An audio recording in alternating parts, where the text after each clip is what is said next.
जिंजीगडचा सिंह राजा राम हा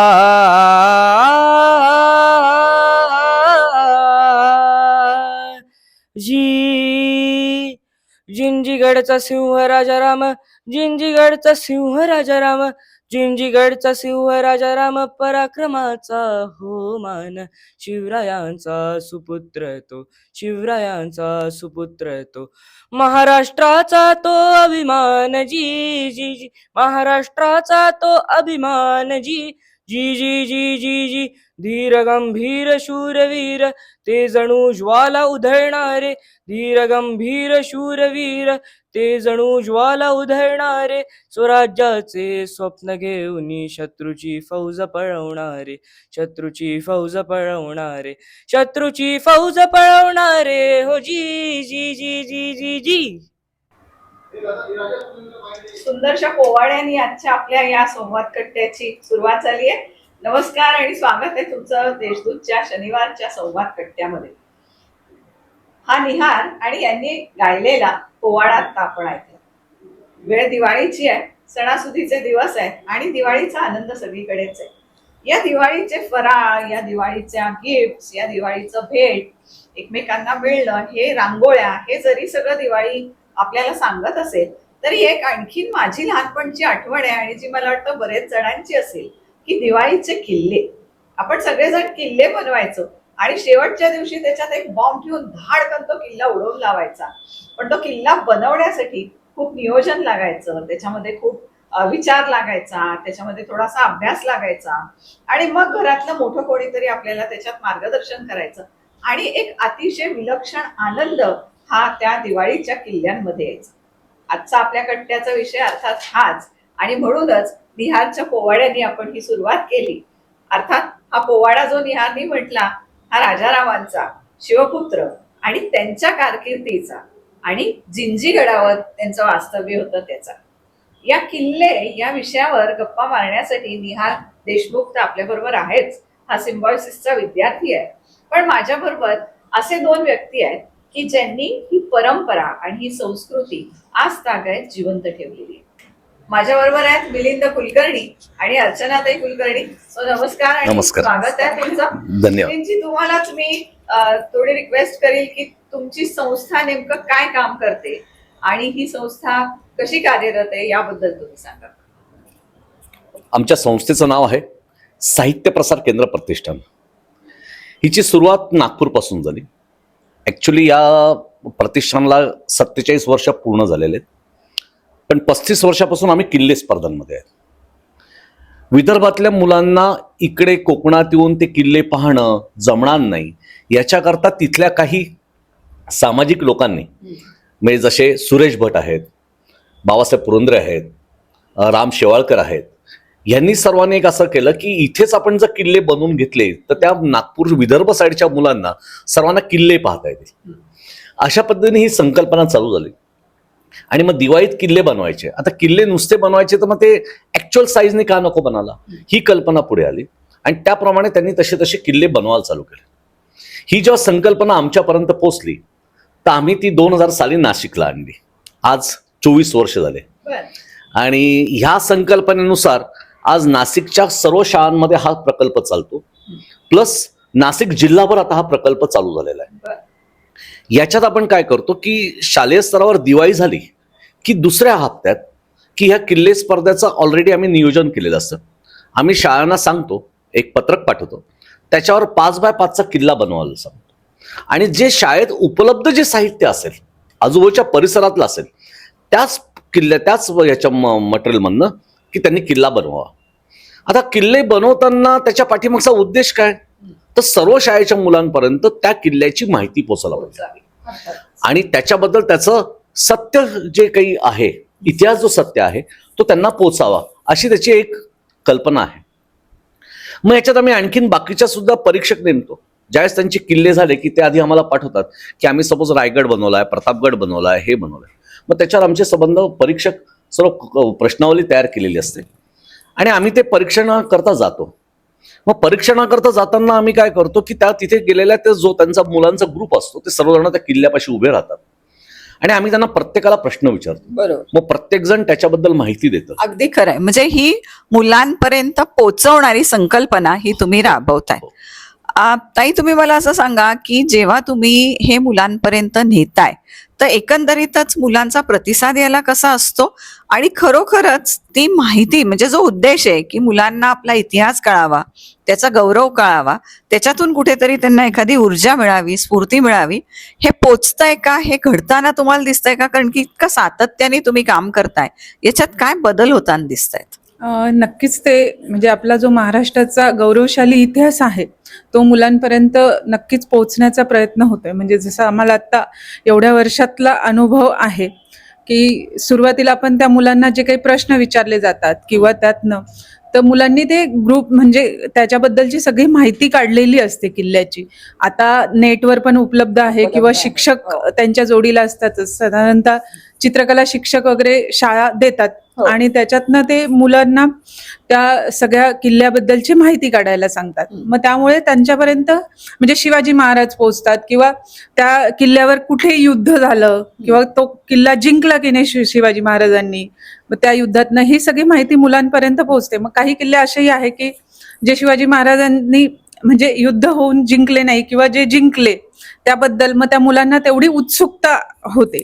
आता जंजिरा आहे, मग जंजिरा त्यांना नाही जिंकता आला तर त्याच्या बरोबरचा जो दुसरा आहे त्यांनी पाण्यातला त्याच्याजवळचा कुठला किल्ला केला. मग तसं आम्ही असे वेगवेगळ्या प्रश्नांमधनं मुलांना त्याच्यापर्यंत इतिहास पोहोचवण्याचा प्रयत्न करतो. आता हे नाशिक शहरात तर आम्ही घेतच होतो, पण आम्ही आता नाशिक जिल्ह्यातले जे आहेत म्हणजे साधारणतः पेठ, सुरगाणा अशा इथपर्यंत, तर इथे आम्ही आता ऑनलाईन पद्धतीने ही स्पर्धा सुरू केलेली. म्हणजे त्याच्यात तर मग मुलं मुल्हेरचा किल्ला, हातगड की त्या किल्ल्यावर जाऊन येतात आणि प्रत्यक्ष तो किल्ला ते त्यांच्या आजूबाजूचा असल्यामुळे ते तिथे तो पूर्ण त्या किल्ल्याची माहिती काढून मग आपण असं वाटतं की त्या किल्ल्यावर आपण फिरून आले. म्हणजे त्या ऑनलाईन पद्धतीने सुद्धा मुलं आम्हाला त्या किल्ल्यापर्यंत इतके व्यवस्थित पोहोचवतात. त्याच्यामुळे आम्हाला म्हणजे आता टेक्नॉलॉजीचा सुद्धा आम्ही त्याच्यात वापर करून घेतलेला आहे. म्हणजे नाशिक शहरात तर आम्ही घेतच होतो, पण गेल्या 4 वर्षापासून आम्ही तो आता ऑनलाईन पद्धतीने सुद्धा स्पर्धा सुरू केलेली आणि आम्हालाही आनंद होतो की मुलांपर्यंत आपल्या इतिहासाची निश्चितच निहार, तुझ्या शाळेत ही स्पर्धा झाली तर तुम्हाला काय सांगितलं होतं की काय बनवा? तुमच्या ग्रुपनी हे कसं ठरवलं की आम्हाला कुठला किल्ला निवडायचा आहे आणि त्याची तुम्ही वैशिष्ट्य काही जाणून घेतली का? याच्यावर काय काय अभ्यास केला? आमच्या शाळेत 4 गट असतात, ब्लू, रेड, ग्रीन आणि येल्लो. तर मी ब्लू गटातला आहे. तर मग आमच्या शाळेत एक किल्ला बनवण्याची स्पर्धा होती. तर प्रत्येक गटाला एक पर्टिक्युलर डायरेक्शन दिली गेली होती की तुम्हाला या डायरेक्शन मध्ये जो किल्ला आहे तो बनवायचा आहे. तर आम्हाला मिळाला होता साऊथ. तर मग आम्हाला असं वाटलं की आता साऊथ मध्ये महाराष्ट्राच्या जवळचा साऊथचा किल्ला घेतला तर शिवाजी महाराजांचा पण इतिहास त्यात आम्हाला इन्क्लूड करता येईल, म्हणून आम्ही जिंजी किल्ला घेतला. शिवाजी महाराजांच्या लेटर पार्ट मध्ये त्यांनी जिंजी किल्ला जिंकला होता आणि नंतर त्यांच्या पुत्र म्हणजेच राजाराम महाराजांनी त्या किल्ल्यामध्ये राज्य केलं होतं, म्हणून आम्ही जिंजी किल्ला घेतला. आणि जिंजी किल्ल्यावर राजाराम महाराजांचा पोवाडा म्हणणं हे आमच्या पूर्ण गटाचंच आयडिया होती की जर कोणी म्हणलं तर मग त्याला अजून एक ऍडव्हान्टेज मिळेल. आणि मग आम्ही त्या किल्ल्याबद्दल खूप सारं आधी रिसर्च केला की तो किल्ला कधी जिंकला होता महाराजांनी, मग त्याच्या आधी ते कोणी बनवला होता तो किल्ला, महाराजांच्या आधी कोणी त्यांच्यावर राज्य केलं होतं, नावं काय होती, म्हणजे आधी बिजापूर सुलतानत जी होती त्यांनी राज्य केलं होतं ते त्याला बदशाबद म्हणायचे. त्यानंतर मराठ्यांनी घेतलं तेव्हा ते त्याला चंद्री म्हणायचे. त्यानंतर मुघलांनी घेतलं तेव्हा नुसरतगड म्हणायचे. आणि नंतर जेव्हा ब्रिटिशर्स आले तेव्हा त्यांनी जिंजी नाव ठेवलं त्या फोर्टचं. तर मग आम्ही आधी सगळं नीट बघितलं. मग आम्हाला एक दिवस आधी सांगितलं की तुम्ही किल्ला बनवायला सुरू करू शकता. मग आम्ही जी काही माती आणि शाडू माती गोळा केली होती त्या मातीने आधी बेस बनवला फोर्टचा, आणि मग जे मॉन्युमेंट जसं कल्याण महल आहे जिंजी फोर्टवर तर ते आम्ही बनवायला सुरू केलं. आणि मग शेवटच्या दिवशी जे जजेस आले होते त्यांच्यासमोर आम्ही त्या किल्ल्याचे वैशिष्ट्य आणि पोवाडा सादर केला. अगदीच. खूप छान. म्हणजे हे मुलांपर्यंत पोचलंय हेच निहारच्या बोलण्यातनं आपल्याला कळतं की त्यांनी त्याच्यावर अभ्यास केलेला आहे आणि मग ते इथपर्यंत आलेले आहेत. आता निहारनी जो किल्ला साकार केला त्याच्या शाळेमध्ये आणि त्याच्या मित्रांनी पण, तर त्याच्यात अगदी पायऱ्या, मग त्या पायऱ्यांची उंची, त्या पायऱ्यांना असलेले दरवाजे, ते दिंडी दरवाजे, आणि जसं तो म्हणतोय महाल, आजूबाजूला असलेलं काय कुरण आहे, किंवा काही किल्ल्यांच्या फोटोमध्ये मला दिसलं की काही गायी चरतायत किंवा खालच्या बाजूला घोडे बांधलेले आहेत. तर इतकं बारीक सारीक गोष्टी सुद्धा या मुलांनी त्याच्यात साकारलेल्या दिसल्या. हे खरंच कौतुकास्पद आहे. सर, तुम्ही मला असं सांगा की जेव्हा आपण हे करतोय, आज आपण एक अशी पिढी बघतोय की महाराजांचं नाव तर आपण सगळेच घेतो आणि त्याच्याबद्दल प्रचंड आदर आहे, सगळ्यांना खूप अभिमान आहे. पण त्यांच्या आदर्शावर आपण खरंच चालतोय का? ही प्रजा चालतीये का? ही पिढी चालतीये का? आणि या अशा उपक्रमातनं याच्यात बदल घडू शकतो का, असं तुम्हाला वाटतंय का? साधारणपणे आतापर्यंत तर वाटत नव्हतं की असं काही बदल घडेल. पण सद्य परिस्थितीत आता मुलांमधली जी उत्सुकता पाहिल्यानंतर 100% बदल घडण्याला पाहिजे असं आता एकंदर आशादायक चित्र तयार होत आहे. कारण काय की मुलांच्या आवडी निर्माण झाल्या, त्यांना आपण आज प्लॅटफॉर्म द्यायला लागलेलो आहे. मधल्या काळात प्लॅटफॉर्म नव्हता. आज सपोज इंग्लिश मिडियमच्या शाळांमध्ये सुद्धा आम्हाला बऱ्याचशा एंट्री नाहीये की आम्ही नाही घेणार. पण आज मला हे खूप सुखकर आहेत की आज विजडम हाय सारख्या स्कूलनी हा भाग घेतला, नाही तर आम्हाला गेटच्या आतमध्ये सुद्धा येऊ देत नाही. हे पत्रकता हा नंतरचा प्रश्न राहिला.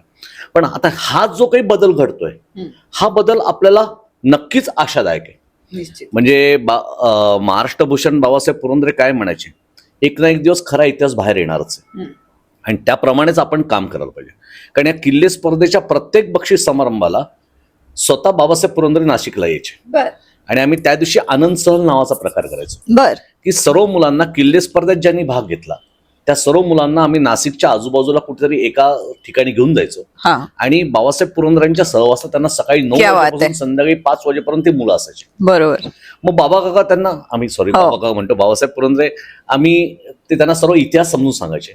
मुलं असे छान छान पोवाडे वेगळे प्रकार तयार करायचे, कारण त्यांना माहिती असायचं की आपल्याला त्यांच्या समोर जायचं. आणि मग तो पोवाडा कसा म्हणायचा, इतिहासाचा खरा इतिहास कसा आहे, रायगडाचा खरा इतिहास कसा आहे, प्रतापगडाचा इतिहास कसा आहे, हे एक एक विवरण करून ते स्पष्टपणे दिवसभर आणि मग त्यांच्याबरोबर एक सामूहिक फोटो आणि त्यांची सही असलेलं एक पत्र, असं करून आम्ही त्या मुलांना एक आयुष्यभरची गिफ्ट म्हणून द्यायचं. क्या बात आहे. आणि या अशा उपक्रमातनं म्हणजे एक तर बाबासाहेबांना भेटणं हाच एक आयुष्यातला खूप मोठा क्षण आणि त्यांच्या तोंडून तो सगळा इतिहास ऐकणं, त्यांच्या समोर काही प्रेझेंट करणं, मला वाटतं हे निश्चितच मनात कुठेतरी कोरलं जातं आणि आयुष्याच्या कुठल्या ना कुठल्या टप्प्यावर ते तुम्हाला खुणवत राहतं. याची मला वाटतं खूप गरज आहे. दिवाळी आपण खूप आनंदाने अगदी छान साजरी करतो, दिवे लावतो, रांगोळ्या काढतो, सजावट करतो आणि त्याच्यातनं आनंद आहे, नाही असं नाही. आपण सगळेच जण वर्षभर या दिवाळीची अतिशय उत्सुकतेने वाट बघत असतो. पण या दिवाळी बरोबर येणारे हे जे उपक्रम आहेत, हे खऱ्या अर्थाने संस्कृतीचं संवर्धन करणारे उपक्रम आहेत. दिवाळी जसा एक पारंपरिक सण म्हणून आपण साजरा करतोय, तर तशी महाराष्ट्राचा गौरव, महाराष्ट्राची संस्कृती ही मुलांपर्यंत पोचावी. या काळात मुलांना, विद्यार्थ्यांना सुट्ट्या असतात, त्या सुट्ट्या चांगल्या कामी लागाव्यात आणि याच्यातनं त्यांच्या जीवनाला ऊर्जा मिळाली तर ती कायमची मिळेल, ती दिशा कायमची मिळेल, हा चांगला हेतू आहे. या हेतूने हे दाम्पत्य आज अनेक वर्ष कार्यरत आहेत. त्यांना खूप सगळ्या शाळा साथ देत आहेत, खूप विद्यार्थी भाग घेत आहेत आणि निहारचं तर मला खरंच खूप कौतुक वाटतंय की ज्या पद्धतीने तो एक पोवाडा म्हणतोय, त्याला ते समजतंय, त्याचा इतिहास तो जाणून घेतोय आणि तो आणि त्याच्यासारखे आणखीन विद्यार्थी काहीतरी प्रयत्न वेगळे मुलावरती करायला लागतात, ते पालकही करतायत.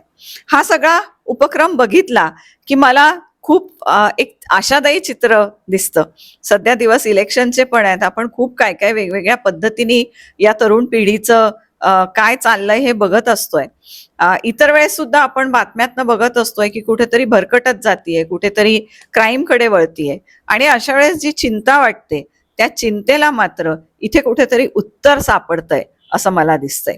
हे असे जे आपल्या महाराष्ट्राच्या संस्कृतीचे, महाराष्ट्राच्या गौरवाचे हे जी परंपरा आहे ती या विद्यार्थ्यांच्या मनात, या बालवयात कोरली गेली तर मला असं वाटतं खूप फायदा होईल. पुढच्या पिढीला, जसं मिलिंदजी म्हणतायत की पुढची पिढी आपल्याला निश्चितच आशादायी दिसेल आणि एकंदरीतच त्यांच्या आयुष्याला ऊर्जा मिळेल, त्यांच्या आयुष्याला चेतना मिळेल आणि वेगळी स्फूर्ती घेऊन ते या समाजाकडे, त्यांच्या जगण्याकडे बघतील. तुम्ही सगळेजण आज इथे उपस्थित झालात आणि एवढी चांगली माहिती दिली.